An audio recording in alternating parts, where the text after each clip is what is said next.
திரு சாய்பாபா சாமியை ஹிந்துவும் வழிபடுறாங்க, முஸ்லீம் மக்களும் வழிபடுறாங்க, கிறிஸ்தவரும் வழிபடுறாங்க.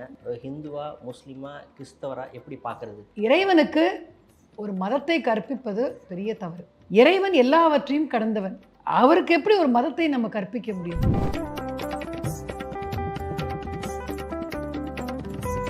அப்படிப்பட்ட ஒரு இறைவன் என்று சொல்லும் பொழுது அந்த இறைவனுக்கு நம்ம உருவத்தை கற்பிப்பதோ அல்லது ஒரு மதத்தை கற்பிப்பதோ அல்லது ஒரு இனத்தை சார்ந்து அவர் இருக்கிறார் என்று சொல்வதோ எப்பேற்பட்ட ஒரு நகைச்சுவைத்தனம் என்பதை நாம் யோசிக்க வேண்டும்.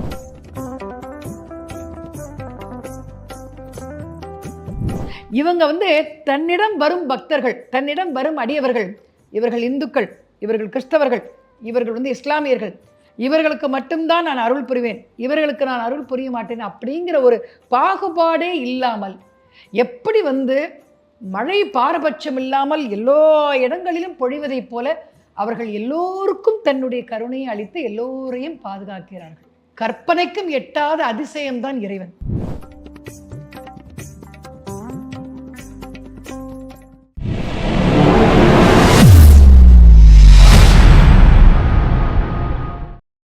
ஆரோடியவன் நேயர்களுக்கு வணக்கம். இன்றைக்கி முன்னாடி நம்ம யார் அமர்ந்திருக்காங்க அப்படின்னா பாபா மாமி தான். அம்மா வணக்கம். வணக்கம். எப்படி இருக்கீங்க?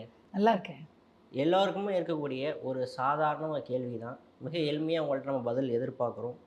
திரு சாய்பாபா சாமியை ஹிந்துவும் வழிபடுறாங்க, முஸ்லீம் மக்களும் வழிபடுறாங்க, இப்போது ரீசெண்டாக சமீப காலமாக கிறிஸ்தவரும் வழிபடுறாங்க. அப்போ திரு சாய்பாபா சாமி அவர்களை ஹிந்துவா, முஸ்லீமா, கிறிஸ்தவரா எப்படி பார்க்குறது? இது இந்த கேள்வியை நிறைய பேர் கேட்டிருக்காங்க இது வரைக்கும். ஆனால் இப்போ ஓரளவுக்கு எல்லாருக்கும் விடை கிடைச்சிருக்குன்னு தான் சொல்ல முடியும். காரணம் என்னென்னா, நம்ம பண்ணுற பெரிய தவறு என்ன அப்படின்னா, இறைவனுக்கு ஒரு மதத்தை கற்பிப்பது பெரிய தவறு. இறைவன் எல்லாவற்றையும் கடந்தவன். அவருக்கு எப்படி ஒரு மதத்தை நம்ம கற்பிக்க முடியும்? முதல் இது உருவத்தை கற்பிப்பதே தவறு அப்படின்றோம். இந்து மதத்தில் உருவமுள்ள கடவுளுக்கும் இடம் உண்டு, உருவமில்லாத கடவுளுக்கும் இடம் உண்டு, ஆத்மாவில் வணங்கக்கூடிய கடவுளுக்கும் இடம் உண்டு, கோவிலில் போய் வணங்கக்கூடிய கடவுளுக்கும் இடம் உண்டு. இது எல்லா துவைதம், அத்வைதம், விசிஷ்டாத்வைதம் சொல்லிட்டு எல்லா விதமான ஒரு வழிபாடுகளுக்கும் இங்கே சுதந்திரம் இருக்கிறது. மற்ற மதங்களில் அப்படி இல்லை. ஒவ்வொரு மதத்தினரும் ஒவ்வொரு கட்டுப்பாடுகள் இருக்கிறது. ஆனால் அவரவர்களுக்கு ஏற்றவாறு அடிப்படையான சில பண்புகள்னு இருக்கு. இறைவன்கிறது எல்லாவற்றுக்கும் அப்பாற்பட்டவன். இஸ்லாமியர்கள் என்ன சொல்கிறாங்களா, இறைவன் மிகப்பெரியவன்கிறாங்க. ஒரு மிகப்பெரிய ஒரு பிரம்மாண்டமான படைப்பு. நம்ம என்ன சொல்கிறோம், பரமாத்மான்னு சொல்கிறாங்க ஹிந்துவில். கிறிஸ்தவர்கள் என்ன சொல்கிறார்கள், பரமபுருஷன்கிறாங்க. அப்போ பரமபிதான்றாங்க. அப்போ இப்படிப்பட்ட ஒரு பரமபுருஷன், பரமபிதா, எல்லாவற்றுக்கும் அப்பாற்பட்டவன், எல்லாவற்றையும் கடந்தவன், எல்லை இல்லாதவன், எங்கும் நீக்கமர நிறைந்தவன், அப்படிப்பட்ட ஒரு இறைவன் என்று சொல்லும் பொழுது அந்த இறைவனுக்கு நம்ம உருவத்தை கற்பிப்பதோ அல்லது ஒரு மதத்தை கற்பிப்பதோ அல்லது ஒரு இனத்தை சார்ந்து அவர் இருக்கிறார் என்று சொல்வதோ எப்பேற்பட்ட ஒரு நகைச்சுவைத்தனம் என்பதை நாம் யோசிக்க வேண்டும், இல்லையா? நம்முடைய மனிதர்களுக்கு வேண்டுமானால் நாம் மதங்களை கற்பிக்கலாம், ஒரு மத சாயத்தை பூசலாம். மகான்களுக்கே அந்த மாதிரி செய்யக்கூடாதுன்றாங்க. ஏன்னா நம்ம தேசத்தில் எவ்வளவோ மகான்கள் இருக்காங்க.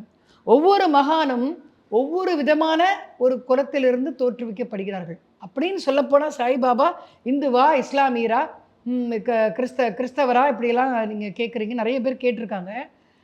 அப்படின்னு பார்த்தா பெரிய பெரிய மகரிஷிகள்லாம் நம்ம அவங்களுடைய வரலாறுலாம் எடுத்து பார்த்தோம்னா, ஒருத்தர் பானைக்குள்ளேருந்து வந்தவர், ஒருத்தர் தவளையிலேருந்து வந்தவர், ஒருத்தர் யானையோட காதிலேருந்து வந்தவர். அந்த மாதிரி மகரிஷிகளுக்கெல்லாம் ஒரு வரலாறு இருக்குது.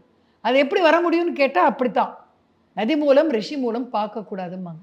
ஆக ஒவ்வொருத்தருக்கும் ஒரு விதமான ஒரு பூர்வீகத்தை அடிப்படையாக கொண்டு இந்த உலகத்தில் ஒரு மனித பிறவியாக எடுக்கின்றார்கள். அவ்வளோதான். அது எடுக்க என்ன காரணம்னா, இந்த பிறவியில் அவர்களால் நிகழ்த்தக்கூடிய அந்த கடமைகளை நிகழ்த்திவிட்டு பரமாத்மாவோடு ஐக்கியமாகி விடுகிறார்கள்.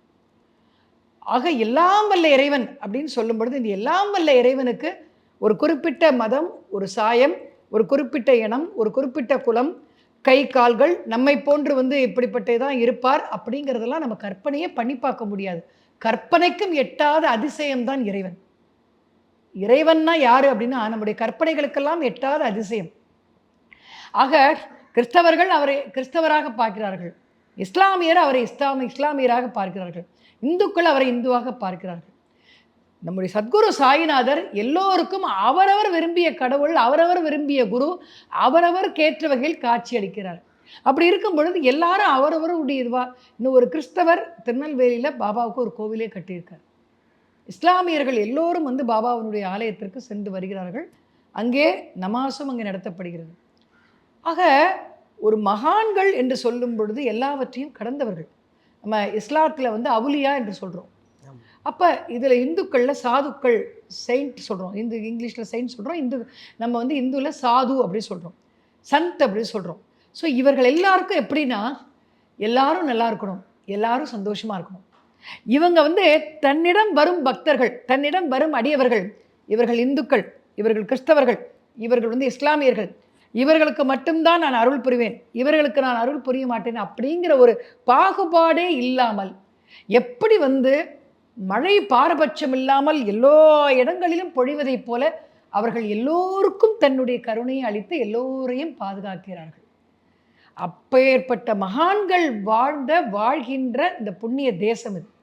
இந்த தேசத்தில் வந்து நம்முடைய ஜாதி மத வேறுபாடுகளையே களைய வேண்டும் என்று பேசிக்கொண்டு இருக்கும் பொழுது, மனிதர்களுக்கே அது இருக்கக்கூடாது என்று பேசும் பொழுது, மகான்களுக்கும் இறைவனுக்கும் நாம் ஏன் அதை பொருத்தி பார்க்க வேண்டும் என்பதுதான் என்னுடைய கேள்வி. ஆக மகான்கள் எல்லாவற்றையும் கடந்தவர்கள். காலக்ஞானி வீரபிரம்மேந்திர சுவாமி 13-14வது நூற்றாண்டில் வாழ்ந்தவர். அந்த வீரபிரம்மேந்திர சுவாமி காலக்ஞானம்ங்கிற மாபெரும் நூலை எழுதியவர். அப்பேற்பட்டவர் அவர் வந்து ஸ்ரீமன் நாராயணனுடைய அவதாரமாகவே கருதப்படுகிறார். பிரம்மா விஷ்ணு சிவன் மும்மூர்த்திகளுடைய அவதாரமாகவும் கருதப்படுகிறார். கடைசியில் அந்த கலியுகம் முடியும் பொழுது வீரபோக வசந்தராயராக நான் வெளியே வருவேன் அப்படின்னு சொல்லி ஜீவ சமாதியில் இன்னமும் உயிரோடு உட்கார்ந்திருக்கிறார் அவர். அப்பேற்பட்டவர் தன்னுடைய பிரதான சிஷ்யர், தன்னுடைய பையன்கள், தன்னுடைய சீடர்கள் இவ்வளோ பேர் இருந்தும் கூட என்னுடைய பிரதான சிஷ்யன் யாரு அப்படின்னா சையத் என்கிற சித்தையா தான் என்னுடைய பிரதான சிஷ்யன். அவனுக்குள்ள ஞானம், அவனுக்குள்ள குரு பக்தி வேறு யாருக்குமே உங்களுக்கு கிடையாது போடான்ட்டார். அப்போ இவர்கள் எல்லாம் வந்து அவரவர்களுடைய பூர்வ கர்ம வாசனைக்கு ஏற்றவாறு ஒரு குலத்தில் ஒரு இடத்தில் அவதாரம் செய்கிறார்கள். கபீர்தாசர் இஸ்லாமிய குலத்தில் ஒரு இஸ்லாமிய இதில் வந்து அவதாரம் செய்தார், பிறந்தார். வாழ்நாள் முழுவதும் ராமநாமத்தை ஜபித்தார் அவர். கடைசியாக அவருடைய அந்த உடலை நல்லடக்கம் செய்ய வேண்டும் என்று இஸ்லாமியர்கள் கேட்டார்கள். இல்லை நாங்கள் இந்துக்கள் முறைப்படி நாங்கள் செய்வோம் என்று இந்துக்கள் சொன்னார்கள். 2 பேருக்கும் அடிதடி வந்தது. இறுதியாக அவர் உடலில் வந்து பூக்கள் மட்டும்தான் இருந்தது, உடலே சரீரமே காணப்படவில்லை. அதே மாதிரி பாபாவுக்கும் அந்த ஒரு இது வந்தது.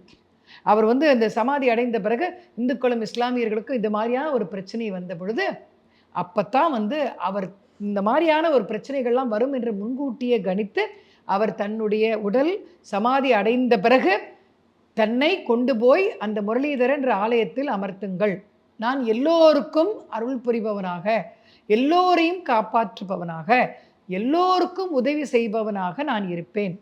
ஆனால் தன்னை வந்து கடவுள் அவர் என்றைக்குமே எந்த இடத்துலையுமே அவர் சொல்லிக்கல. தன்னை கடவுளுடைய தூதுவன்னு அவர் சொல்லிக்கல. தன்னை ஒரு மதத்தை சார்ந்தவன் என்று அவர் சொல்லிக்கல. அவர் எல்லா மதத்தினரையும் சமமாக நேசித்தார், எல்லோருக்கும் அருளை வாரி வழங்கினார். ஆக மதம், குலம், இனம் இந்த வேறுபாடுகள் எல்லாம் மனிதர்களுக்கே கூடாது, வேண்டாம் என்று நாம் சொல்லி இந்த 21ஆம் நூற்றாண்டுக்கு பிறகு இதையெல்லாம் கடந்து நாம் ஒரு புதியதாக ஒரு பாதையில் நாம் போய் கொண்டிருக்கும் பொழுது மகான்களுக்கும் இறைவனுக்கும் அந்த சாயத்தை நான் பூசாமல் இருப்பது எல்லோருக்கும் நல்லது. ஓகே, மிக்க நன்றிம்மா. கேட்ட கேள்விக்கு அழகான முறையில் மக்களுக்கு புரியும்படி ஒரு தெளிவான விளக்கம் கொடுத்தீங்க. மீண்டும் அடுத்த இது மாதிரி அடுத்த நிகழ்வில் சந்திப்போம். மிக்க நன்றி. ஓம் சாய்ராம், ஓம் சாய்ராம், ஓம் சாய்ராம்.